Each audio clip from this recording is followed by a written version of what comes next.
नमस्कार दोस्तों, good morning. तो कैसे हैं आप लोग?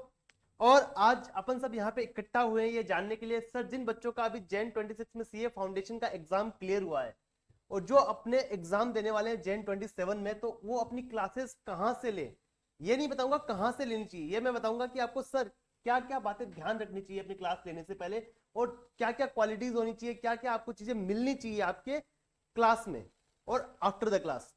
इन बातों का अपन डिस्कस करेंगे। मैं ये पर्टिकुलर टीचर का नाम नहीं लूंगा कि सर आपको यहाँ से क्लास लेनी चाहिए, आपको यहाँ से क्लास लेना चाहिए। मैं आपको एक ओवरऑल सिनेरियो बताऊंगा कि आपको ये फैसिलिटीज मिलेगी, तब आपको वहां से क्लास लेना चाहिए। सबसे पहले अपन डिस्कस कर लेते हैं आपके सब्जेक्ट कौन कौन से रहेंगे। अब सर मैंने यहाँ पे पता सितंबर 26 और मई 26 भी लिखा है। अब जो मई 26 में एग्जाम देंगे, जो बच्चे अभी फेल हो गए सी इंटर में अनफॉर्चुनेटली, वो मई 26 में एग्जाम देंगे दोबारा से। वो एग्जाम ओरिएंटेड बैच में जाएंगे काफी बच्चे, तो उनको भी देखना चाहिए कि भाई क्या क्या क्वालिटीज होना चाहिए। जो सितंबर में एग्जाम देने वाले बच्चे हैं, अगर उनकी क्लासेस बाकी है तो उनको क्लासेस लेने से पहले क्या प्रिकॉशंस देखने चाहिए, और जो जैन 27 वाले जो बच्चे क्लास लेने ही वाले हैं अभी, उन बच्चों को क्या क्या ध्यान रखना चाहिए, इसकी बात हम यहाँ पे करने वाले हैं। चलो सबसे पहले अगर अपन बात कर ले तो अपने कौन कौन से सब्जेक्ट है सीए इंटर में। अपना सबसे पहला सब्जेक्ट है एडवांस अकाउंट्स, फिर अपना आता है लो, फिर आता है टैक्सेशन, फिर आता है कॉस्टिंग, फिर आता है ऑडिट, फिर अपना आता है एफएम एंड एसएम। ये अपने 6 सब्जेक्ट यहाँ पे रहने वाले हैं। सर आपको क्लासेस कैसे चूज करना चाहिए, कौन सा क्लासेस आपको लेना चाहिए, उसका आप डिसीजन कैसे लोगे। सबसे पहले आप क्या करोगे ना, यूट्यूब खोलोगे और जो जो टीचर के आपने नाम सुने हैं उनके आप डेमो लेक्चर्स देखोगे। जो जो टीचर्स आपकी लिस्ट में है, जिनके आपने नाम सुना है या फिर आपने नाम नहीं भी सुना है, किसी ने रिकमेंड किया है, तो उसका आप डेमो लेक्चर्स देखोगे। आपने डेमो लेक्चर्स देखा, फिर डेमो लेक्चर में आपको पता लग जाएगा कि क्या वो 100% आईसीआई का मटेरियल कवर करने वाले हैं, जो लगभग 100% टीचर्स करते हैं। ठीक है, उनका प्रैक्टिकल एग्जाम्पल लेके समझाने का तरीका कैसा है वो आपको देखना है। फिर आपको देखना है कि सर उनका टीचिंग स्टाइल क्या आपको समझ में आ रहा है क्या। देखो सिंपल सी बात है, टीचर सब अच्छा पढ़ाते हैं, टीचर सब पूरा कॉन्सेप्ट पढ़ाते हैं, बट वो आपको समझ में आता है या नहीं आता, वो आपको देखना पड़ेगा। जिस टीचर से आपको समझ में आता है, जिस टीचर की लैंग्वेज आपको बराबर से दिमाग में आ रही है, उसी टीचर का आपको क्लास लेना चाहिए। मेरा ये मानना है। ऐसा नहीं देखना चाहिए कि सर इसका रैंक आया था बंदे का और इसने यहाँ से क्लासेस लिया था तो मैं भी यहाँ से लूं। ऐसा नहीं है कि उसका माइंड और आपका माइंड सेम हो।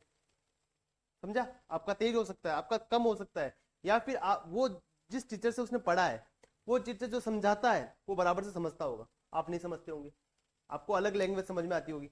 तो आपको अपने हिसाब से अपना टीचर चूज करना चाहिए कि सर किसका टीचिंग स्टाइल मेरे को समझ में आता है। सर अगर मैं बात करूं नॉर्मल लेंथ का कि सर आपके लेक्चर्स के लेंथ क्या रहेंगे, कितने घंटे के लेक्चर्स रहेंगे, एवरी सब्जेक्ट के बारे में बात करूं, अलग अलग सब्जेक्ट अलग अलग डिपेंड करता है कि भाई अकाउंट्स है तो इतने घंटे का रहेगा, ये लो है तो इतने घंटे का रहता है। तो नॉर्मली अगर बात करें ना, रेगुलर बैच जो आपका होता है ना, वो 150 से लेकर 220 घंटे का रहता है। रेगुलर बैच आपका 150 से लेकर 220 घंटे तक का रहता है, पूरा सब्जेक्ट। पूरा बोले तो अगर आप एफएम एसएम का बात करोगे ना, तो यहाँ पे आपको 2 सब्जेक्ट होते हैं, एफएम और एसएम, तो दोनों मिला के 220 घंटे के आसपास रहते हैं आपके। समझे सर। फास्ट ट्रैक का बात करें, जो बच्चे सितंबर में या फिर मई में एग्जाम देंगे, वो फास्ट ट्रैक परचेज करना चाह रहे हैं, तो उनका 80 टू 100 आवर्स में पूरा सब्जेक्ट कवर हो, ऐसा आपको फास्ट ट्रैक क्लास लेना चाहिए। फास्ट ट्रैक बोले तो आप ऐसा ही ले रहे हो कि आपको बस एग्जाम के पॉइंट ऑफ व्यू से सारे के सारे प्रोविजन कवर हो जाए। वहां पे अगर आप 220 घंटे का क्लास लेके बैठ जाओगे तो आप कंप्लीट ही नहीं कर पाओगे। समझे। और ये सारे हैं जो स्टैंडर्ड आवर्स है, पता है। चलो सर, ये आपने क्लास का बात कर लिया कि सर क्लास का लेंथ कितना होता है, कौन से टीचर से हमको क्लास लेना चाहिए, क्या क्या क्वालिटीज हमको चेक करनी है, यूट्यूब पे हमको डेमो लेक्चर्स देखने हैं। फिर सर आपको ये देखना है कि क्लास लेने के बाद हमारे डाउट सोल्व हो रहे हैं कि नहीं हो रहे। सबसे इंपॉर्टेंट है ना, आपको क्लास देखोगे आपको डाउट आएगा, आपके डाउट सोल्व हो रहे हैं कि नहीं हो रहे, आप टीचर से कनेक्ट कर पा रहे हो, टीचर को आप व्हाट्सएप कर पा रहे हो, टीचर का रिप्लाई आ रहा है आपके पास, एक ग्रुप बनाया है आपके लिए, या फिर आपको टेलीग्राम से सपोर्ट मिल रहा है। कुल मिला के आपको अपने क्वेरी का आंसर मिल रहा है कि नहीं मिल रहा, मिलेगा या नहीं मिलेगा, ये आपको चेक करना है। फिर सर उनके नोट्स कैसे हैं, कंटेंट कैसा है, क्वालिटी कैसी है नोट्स की, वो आपको देखना है। क्वालिटी मतलब पेपर क्वालिटी नहीं, कंटेंट क्वालिटी देखना है आपको कि उन्होंने कंटेंट कैसा दे रखा है अपनी कॉपी में, अपनी बुक में आपने उन्होंने कैसा कंटेंट दे रखा है। अगर सिंपल लैंग्वेज है, इजी टू अंडरस्टैंड है, स्टूडेंट फ्रेंडली नोट्स हैं, तो आपको बाई करने चाहिए। फॉर एग्जाम्पल ऐसा कर दिया कि भाई एकदम लाइन टू लाइन लिखे हुए हैं, बच्चों को कुछ समझ में नहीं आ रहा, अगर फाइनल लेवल पे हो तो भी बच्चा थोड़ा मैनेज कर लेगा, इंटर लेवल पे बच्चा मैनेज नहीं कर पाएगा। थोड़े स्टूडेंट फ्रेंडली आपको नोट्स चाहिए। नोट्स का लेंथ कितना है? सर लेंथ का क्यों बात कर रहे हो? नोट्स तो बोली 500 पेज करो, हम तो पढ़ लेंगे। अरे एक बार तो पढ़ लोगे, जब एग्जाम से पहले पढ़ने की बारी आएगी ना, या एग्जाम से एक दिन पहले जो आपको छुट्टी मिलती है, उस समय जब पढ़ने का बारी आएगा तब आप नहीं पढ़ पाओगे। तो उस हिसाब का आपको देखना पड़ेगा कि अगर टीचर बुक दे रहा है, या तो उसका बुक ही ऐसा कंसाइज है कि भाई सब कुछ उसमें कवर है और नंबर ऑफ पेजेस भी ठीक है, या फिर वो एक बड़ी बुक दे रहा है उसके साथ एक समरी बुक भी दे रहा है वो, इसको मैं एग्जाम के टाइम रेफर करूं तो मैं एग्जाम क्लियर कर जाऊंगा, अच्छे मार्क्स ले आऊंगा, उसमें सब कुछ कवर है, ऐसा कुछ दे रहा है क्या टीचर? आपको वो भी देखना पड़ेगा। क्योंकि एक सिर्फ बड़ी बुक पकड़ा दी 500 1000 पन्नों की, जिसमें कॉन्सेप्ट क्वेश्चंस भर भर के पूरा डायरेक्ट ही लिखा हुआ है, बच्चा समझ ही नहीं पाएगा एग्जाम के टाइम पे। तो ये भी आपको देखना पड़ेगा कि भाई मेरे को बराबर से ऐसा बुक भी मिल रहा है जिसको मैं समझ के एग्जाम लिख सकूं। ठीक है।